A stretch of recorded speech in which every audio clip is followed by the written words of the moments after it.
नमस्कार सर्वांना। आज बघा डे रुटीन मी तुम्हाला दाखवणार आहे. आणि आमच्या सासूबाई गेले 3-4 दिवसापूर्वी मुंबईला. तर बघा आमच्या देवनी काय घरात पसारा टाकलेला आहे आणि त्याचबरोबर ते एवढा पसारा खेळता खेळता करून ठेवला आहे. आणि माझे कामं बघा कसे पडलेले आहेत. किचन आवरायचं आहे, त्यात माझं अजून घर आवरायचं आहे. देव आमचे झोपलेले आहेत आणि त्यात एवढा राडा असतो आणि कपडे धुवून वाळू घातलेले आहेत. सकाळीच थोड्याने ते बरं झालं की पावसाचं वातावरण होतं म्हणून मी पटापट ते कपडे वाळू घातले. आणि त्याचबरोबर तर देव झोपलेला आहे म्हणून पूर्ण घराची आवरावरी करायची आहे. नाहीतर तो उठला तर अजून पसारा करतो. त्यात मग मी लागले आपल्या कामाला, जे की माझं डे रुटीन असतं. घरचा पसारा सगळं आवरायचं, व्यवस्थित लावायचं. आणि ते उठला तर मग कुठलेच कामं होत नाही. त्यामुळे आता या गोष्टीची चाहूल आपल्याला करणं गरजेचं असतं. आणि या सगळ्याच जे हाऊसवाईफ असतात त्यांच्यामागे ही रोजचीच कामं असतात की घरात पसारा आवरायचा आणि करायचं. हे मुलांचं कामच असतं आणि मुलं पसारा करतात आणि आपण आवडतो. आणि तसाच आता देव छोटा आहे त्याच्यामुळे तो खूप कमी पसारा करतो. आता मोठा झाल्यावर तर माहिती नाही, वर्षाचा तर होईलच आता जवळजवळ आता 15-20 दिवसामध्ये, पण मोठा झाला तर भरपूर पसारा होईल. आणि त्याचबरोबर माझे मिस्टर हे सकाळीच निघून गेले, त्याच्यामुळे त्यांचा डबा वगैरे करायला वेळ झाला. आणि ते करता करता माझं बरंच काम राहून गेलं आणि किचनचं पण अर्धं काम राहिलेलं आहे. त्याचबरोबर म्हटलं आता देव झोपलेलाच आहे तर त्यात मग घराची आवरावरी केलेली बरं राहील. मग तो उठला की कुठलंच काम करू देत नाही.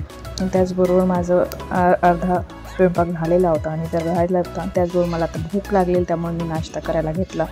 रात्रीचं पिठलं होतं त्यात मग थोडा छान एक थालीपीठ केला आणि ते पटकन खाऊन घेतलं. कारण भीती होती की ते उठेल आणि मग मला काहीच नाश्ता करायला मिळणार नाही. मग त्याचबरोबर ज्या पोळ्या राहिल्या होत्या करायच्या डब्याच्या झालेल्या होत्या, पण माझा जो राहिलेला होता स्वयंपाक थोडाफार तो करून घेते म्हटलं. तो झोपलेला असल्यावर पटापट पोळ्या करून घेतल्या, किचनची आवरावरी करून घेतली. त्याचबरोबर आपण ज्या महिला असतो या हाऊसवाईफ असतात या कुणी पण वर्किंग लेडीज असतात, त्यांना किचनचं काम पूर्ण केल्याशिवाय कुठलंच काम पूर्ण झाल्याशिवाय वाटत नाही, ते कितीही छोटं किंवा मोठं असो. आणि असं आहे की हे रुटीन आपल्या हाऊसवाईफला या लेडीजला तर असतं. कितीही मोठी पदाधिकारिका नसो, हे काम आपल्या मागे असतं. त्याचबरोबर मी पटापट ते करून घेतलं. आणि पोळ्या करता करता देवमध्येच उठत होता, त्यामुळे त्याला पण आवाज द्यायचं, तर थोडंफार आपलं पोळ्या परत करत राहायचं. आणि बराच पसारा आवरला. आणि असंच माझ्या डोक्यामध्ये असे विचार चालले आहे की आपलं रुटीन तर हे रोजचंच चाललेलं आहे, आपण स्वतःसाठी काहीच करत नाही आहोत. आणि मला म्हणजे मी बऱ्याच आता लेडीजला बघते की ज्या घरून पण काम करतात आणि व्यवस्थितपणे आपलं घर सांभाळून सगळे कामं आवरतात. आणि मला पण असं वाटतं की आता देव मोठा झालेला आहे, आता जवळजवळ वर्षभराचं होत आलेलं आहे. मला पण असं वाटतं की थोडंफार वर्क फ्रॉम होम किंवा कुठेतरी छोटं काम करावं, जेणेकरून आपल्याला पण एक साईड इन्कम म्हणून मिळेल. कारण की आजच्या जगामध्ये दोघांच्या जीवावर घर चालणं कठीण झालेलं आहे. त्यामुळे माझा पण असा विचार चाललेला आहे की थोडंफार काहीतरी वर्क फ्रॉम होम करावं. मला असं सर्व महिलांना असं वाटतं की हे काम सर्वांनीच करावं, की आपल्या घरचं सांभाळून आपलं थोडा घरात किंवा आपल्या स्वतःलाच मदत व्हावी फायनान्शियली. म्हणून माझी अशी इच्छा असते नेहमी की थोडंफार काय होईना पण वर्क फ्रॉम होम काहीतरी करावं किंवा काहीतरी बिझनेस करावा. बिझनेसमध्ये मला भरपूर रुची आहे, कारण की मी लग्नाच्या आधी बरंच एक्सपिरियन्स आहे थोडाफार बिझनेसचा. त्याच्यामुळे मला असं वाटतं की बिझनेस करावा आणि माझी त्याच्याबद्दल थोडीशी प्लॅनिंग चालू आहे. पण मला तरी असं वाटते की माझ्या ज्या बहिणी आहेत किंवा माझ्या मैत्रिणी आहेत त्यांनी मला थोडीफार मदत करावी की मी काय करायला पाहिजे. कारण मी इतके कन्फ्यूज झाले. मी रोज काहीतरी सर्च करत असते, रोज काहीतरी नवीन बघत असते आणि रोज माझ्या डोक्यात काहीतरी नवीन विचार येत असतात. रोज माझे प्लॅनिंग्स बदलत असतात. त्याच्यामुळे मी इतके कन्फ्यूज झालेले आहे की मला काही सुचत नाही आहे की मी काय करायला पाहिजे.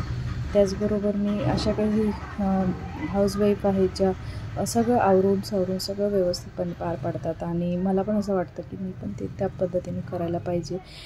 कारण स्किल आहे आणि आजकाल म्हणजे जेवढ्याही हाऊसवाईफ आहेत कुठे ना कुठे कोणामध्ये काही ना काही स्किल असते. तर त्या स्किलचा कुठेतरी काहीतरी वापर करायला पाहिजे किंवा आपल्यामध्ये काही छंद असतात किंवा आवडीनिवडी असतात त्याचा पण कुठेतरी वापर केला पाहिजे. आणि आजकाल जे ऑनलाईन प्लॅटफॉर्म आहे किंवा सोशल मीडिया प्लॅटफॉर्म आहे, या प्लॅटफॉर्मवर इतक्या स्पीडमध्ये कामं होतात. आणि जर आपण ध्येयाने आणि व्यवस्थितपणे जर केलं तर ते नक्कीच होतं. आणि माझं असंच चाललेलं आहे की मी नेमकं काय करावं, मी याच्यातच गुंतलेलं आहे. त्याच्यामुळे मला बराच उशीर होऊन राहिलेला आहे की मला काय करावं हे सुचेना. त्यामुळे मला असं वाटलं की चला आपण इथे आपल्या ज्या मैत्रिणी आहे त्यांच्याशी थोडंसं बोलूया, जेणेकरून कमेंट बॉक्समध्ये मला काहीतरी असे ॲडवाईस मिळतील किंवा एक मोठ्या बहिणीप्रमाणे किंवा लहान बहिणीप्रमाणे काहीतरी मिळेल. आणि बघा त्याचबरोबर आता देव उठलेलं आहे आणि ते उठल्यानंतर माझं आता बरंच काम थांबणार आहे, पण तरी प्रयत्न करते की थोडं पटकन आवरावं. आता थोडं काही काम राहिलेलं आहे, ते पटापट होऊन जाऊ द्या असं वाटतंय मला आता. पण आता ठीक आहे, तो खेळतो आहे म्हणून मी थोडं झाडू लावून घेते, त्याचबरोबर थोडं त्याच्यासोबत खेळता खेळता काहीतरी काम करून घेते. आणि आता देव खेळतो आहे त्याच्यात मग मी पटकन आवरून घेते. आणि सकाळपासून बरंचसं काम राहिलं होतं, त्यामुळे मी आता पटापट काम करून घेत आहे. आणि तो माझ्या मागे मागे फिरतो आहे आणि त्याचबरोबर मला आवाज देतो आहे. आणि माझी आता अशी थोडी साफसफाई, मी घरातली साफसफाई केल्याशिवाय मला कुठलंच काम बरं वाटत नाही. आणि आता त्याला भूक लागली आहे, त्याच्यामुळे मग आता तो माझ्या मागे थोडं फिरणारच आहे. तर आता त्याला थोडंफार खाऊ पिऊ घालणार आहे आणि मग अजून माझ्या कामाची सुरुवात होईल. तर असं जे माझं डे रुटीन असतं, आता मला इतकं मोठं व्हिडिओ नाही टाकता आला, कारण भरपूरसं असं रुटीन आहे की माझा पूर्ण दिवस संध्याकाळपर्यंत काही ना काही करण्यातच जातो. त्याच्यामुळे मला म्हणजे मी लॅपटॉपवर जरी बसायचं म्हटलं तरी माझा मुलगा मला आता ते पण करू देईना, म्हणजे जेणेकरून मला छोटे छोटे काहीतरी आयडियाज काढता येईल किंवा काही करता येईल, काहीतरी कामाचं जोड करता येईल, असं काहीतरी करावं असं वाटतं. पण आता तो थोडंफार मदत नाही करत सध्या तरी, कारण त्याला मीच लागत असते. आणि आता आजी घरात नसल्यामुळे तो अजून जास्त त्रास देतो, कारण त्याला सतत मी जवळ असली पाहिजे असते. कसं तरी मी त्याला खाऊ घातलं आणि आता तो खातो आहे थोडंफार. आता त्या बऱ्याच दिवसापासून त्याला बरं नसल्यामुळे तो व्यवस्थित राहायचा नाही, पण आता थोडं राहतो आहे. आणि त्याचबरोबर त्याच्यासोबत असं खेळावं पण लागतं, जर नाही खेळलं तर मग त्याला पण वैताग होतो आणि मग तो वैताग देत असतो. थोडंफार त्याच्यासोबत टाईम स्पेंड केला आणि आता थोडंफार बघावं त्याच्याशी खेळून. आणि आता इथेच मी माझ्या व्हिडिओचा एंड करते. धन्यवाद. तुम्ही मला अशीच करा.